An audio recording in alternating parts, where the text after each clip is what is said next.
Nada es casualidad, todo se relaciona. Para saber más, debemos unir los cabos sueltos.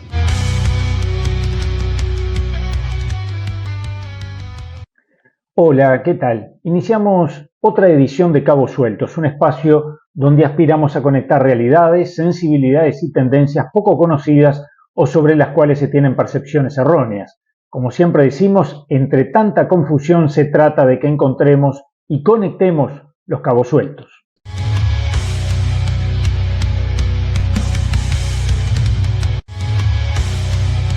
Atando cabos. Intentamos conectar hechos para entender mejor el mundo en el que Allí vivimos. vemos a Ricardo Changala ya pronto para conversar con toda la audiencia de Info24, en este caso trayendo nuevamente la figura de Julian Assange. Ricardo, ¿qué tal? ¿Cómo estás? ¿Cómo te va? Qué gusto estar de nuevo contigo.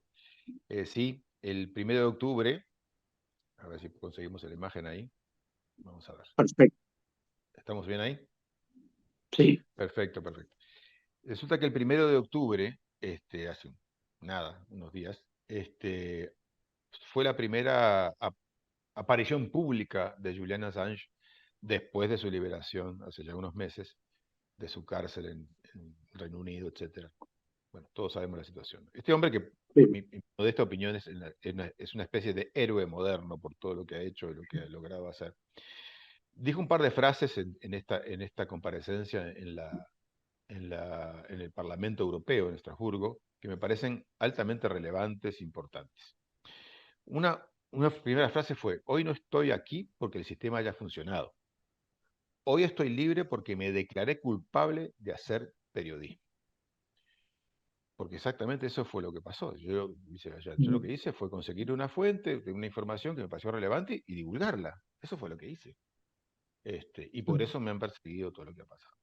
Y lo segundo que dice es que cuando salió de su calabozo, en la famosa cárcel de Belmarsh, que en condiciones terribles en que lo tuvieron ahí privado de libertad, bueno, él siente que se ha perdido calidad y contenido en el periodismo, en la comunicación, se ha socavado, debilitado, disminuido la expresión de la verdad.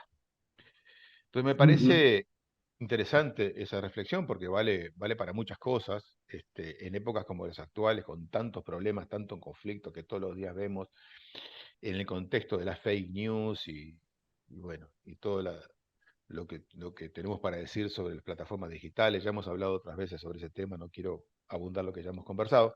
Me parece que estas reflexiones son muy valiosas. Y quería compartir contigo lo que me parece a mí son por lo menos tres aspectos que seriamente agreden la posibilidad de que el periodismo y los periodistas puedan hacer su trabajo y puedan aportar a la sociedad todo lo que el periodismo debe aportar.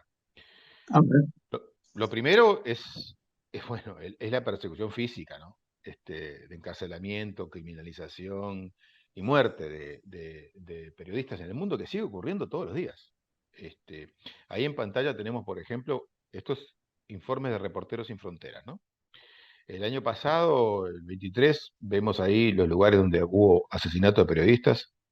Palestina se lleva el número mayor, pero hay en muchas partes del mundo. Y este año, en lo que va del año, que no ha terminado, tenemos más de 43 periodistas asesinados y cerca de 584, dice el informe de Reporteros Sin Fronteras, pero hace ya unos días, lamentablemente debe haber más ahora, detenidos o procesados, criminalizados.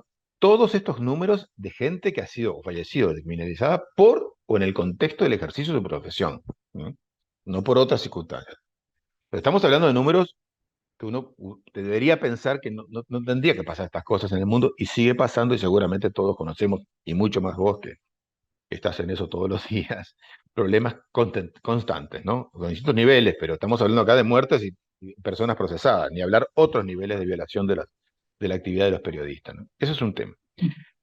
Un segundo tema, que no es menor, es la cuestión de la concentración de medios. A veces perdemos perspectiva de este asunto, ¿no? Fíjate que en este momento, también esos son datos de muchos investigadores, investigadoras que trabajan estos temas. Hoy por hoy hay 6 transnacionales y solo 6 que tienen el 70% de todo el negocio global de los medios de comunicación en el planeta Tierra. ¿Ah? Eso es todo. Y ojo, que en la década de los 90 eran 50 transnacionales. en poco tiempo se reducen a 6. Esto, estas entidades poseen 1.500 periódicos, 1.100 revistas. Bueno, los números son impresionantes en el mundo entero.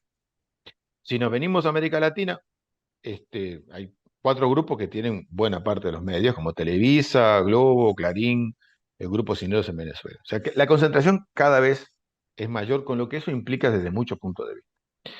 Pero donde más me quería detener, además de los asesinatos, además de la concentración, quería sobre todo reflexionar un poco contigo, Álvaro, de que la concentración además se da en un contexto de quienes concentran cada vez son menos periodistas y más empresarios o grupos empresariales que vienen de otros ámbitos, que nada tienen que ver con el periodismo. ¿Sí?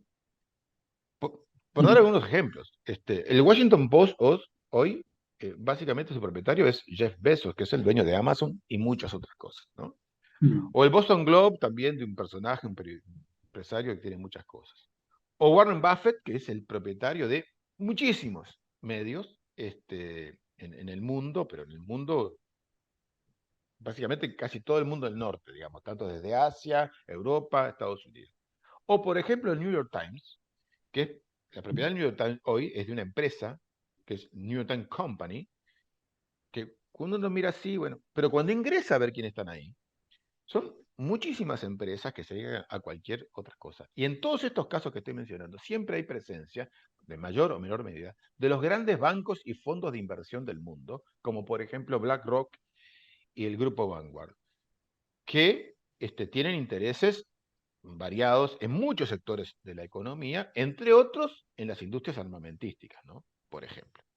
O si queremos ver en detalle, por ejemplo, el Grupo Prisa, que es el propietario también de muchos medios en América Latina, ¿no? Pero en España, por ejemplo, del diario El País, o del diario Deportivo AS, o de la cadena SER, de muchos medios. Cuando tú miras, esos son datos, todo esto que estoy poniendo en pantalla son datos que cualquiera lo puede bajar en internet, no es ninguna cosa secreta. Las empresas que son propietarias del Grupo Prisa, desde el Banco Santander, también BlackRock y muchos otros, bueno, están presentes allí.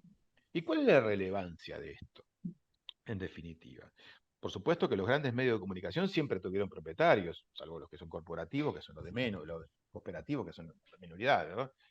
Pero en general, en la historia de estos medios, uno tenía alguna capacidad para entender de dónde venían, quiénes eran, cuál es su ideología, etc. Hoy, estos grandes grupos financieros económicos esconden muchas veces sus orígenes y lo que se dedican, y se presentan o se autopresentan como impolutos defensores de la libertad de expresión, cuando en realidad eso no es así. Solo un ejemplo, la semana pasada, o hace unos días atrás, en septiembre, frente en la puerta de New York Times, hubo una serie de manifestaciones de personas criticando duramente a ese periódico por su tratamiento de la situación en Palestina, Israel, etc. ¿Sí? Porque lo veían como demasiado sesgado. Bueno, el New York Times, sus propietarios, el año pasado, noviembre, diciembre del año pasado, divulgaron entre sus periodistas algo que se llama el Memo Gaza, que se conoció, se difundió, por eso lo sabemos, indicándole a los periodistas qué podían decir y qué no sobre esa situación, qué palabras expresar y cuáles no. Y claro, esto no es el memo no era un manual de redacción o criterios no era un técnicos. manual de estilo. No, sino más bien qué puede decir y qué no, en términos de intereses políticos y económicos que están por atrás. Y esto es un serio problema para el ejercicio del periodismo en el mundo entero, ¿verdad? Estamos hablando de los grandes fondos, pero en realidad esto se repite casi que en todos lados. Por supuesto que hay excepciones y por supuesto que hay periodistas y periodistas. Y por supuesto también que tanto en el País de Madrid o el New York Times también encontramos muy buenos artículos y buenas coberturas. Pero cuando se trata de los temas que importan en los intereses empresariales, la cosa es diferente. Entonces, frente a esto, además, alcanza con leer una carta publicada por Larry Fink, que es el principal de BlackRock, en el año 22, que lo mandó a todos los CEO de cúmulo de empresas que tienen, una frase que me parece que es muy clara, ¿no? El capitalismo tiene el poder de moldear la sociedad y actuar como un poderoso catalizador de cambio. Esa es moldearlo de acuerdo a nuestros criterios. Bueno, con esa lógica también manejan los medios de comunicación. Terminando, alguna reflexión, algunas preguntas o algo que queda en el aire, si se quiere, para pensar. Si uno mira esto, y miramos que hay muchos lugares donde se ha dado debate, por ejemplo en Uruguay también, sobre ley de medios, etcétera, con ese enfoque. La verdad que el problema fundamental, más que leyes de medios, es hablar de leyes sobre corporaciones y su presencia en la coordinación o dirección o, en fin, orientación, si lo querés decir más elegantemente, de los medios, ¿no? El tema no está tanto en los medios, sino quién está atrás de ellos y hacia dónde se hace periodismo o se deja de hacer, ¿no? Y por supuesto, ¿cómo podemos hablar de democracia o de derechos humanos o de derechos en general cuando buena parte de quienes son propietarios de los medios son los que se benefician con las guerras, ¿no? Que eso es lo que está pasando hoy en muchos de los grandes medios de comunicación del planeta. Algunas reflexiones para atar cabos sueltos. Bueno, Ricardo, nos quedan allí planteadas esas interrogantes, que es tu característica siempre terminar con eso, y las preocupaciones derivadas de todo esto. Nos quedamos con deberes una vez más. Bueno, vamos a ver si lo podemos hacer. Esperemos que sí. Un gran abrazo y muchas gracias nuevamente. Abrazo a ti y a la audiencia.